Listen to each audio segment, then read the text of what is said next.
Welcome to tech site. విశాఖపట్నంకి మరో Vande Bharat express రైలు. ఆ వివరాలేంటో చూద్దాము.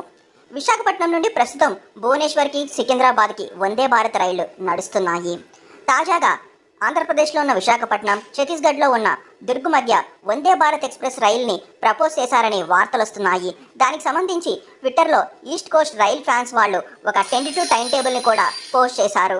ఆ టైం టేబుల్ ప్రకారం ఈ వందే భారత్ ఎక్స్ప్రెస్ రైలు దుర్గ్లో ఉదయం బయలుదేరి విశాఖపట్నంకి మధ్యాహ్నం చేరుకుని మళ్ళీ తిరిగి విశాఖపట్నం నుండి మధ్యాహ్నం బయలుదేరి దుర్గ్కి నైట్కి చేరుకుంటుంది. ఇప్పటివరకైతే ఇది ప్రపోజల్ మాత్రమే. మరి ఈ ప్రపోజల్కి ఆమోద ముద్ర పడిందా లేదా అన్న దానికి సంబంధించి అయితే ఇప్పటివరకు రైల్వేస్ నుండి ఎటువంటి అఫీషియల్ ఇన్ఫర్మేషన్ రాలేదు. మీరు వీడియోలో ఆ టెంటేటివ్ టైం టేబుల్ని కూడా చూడొచ్చు. చూద్దాం. ముందుగా విశాఖపట్నం దుర్గ్ వందే భారత్ ఎక్స్ప్రెస్ రైలు పట్టాలెక్కుతుందా, లేకపోతే విశాఖపట్నం తిరుపతి మధ్య వందే భారత్ ఎక్స్ప్రెస్ రైలు పట్టాలెక్కుతుందో చూద్దాము. ఈ వందే భారత్ ఎక్స్ప్రెస్ రైలు ప్రపోజల్ పైన మీ అభిప్రాయం ఏంటో కింద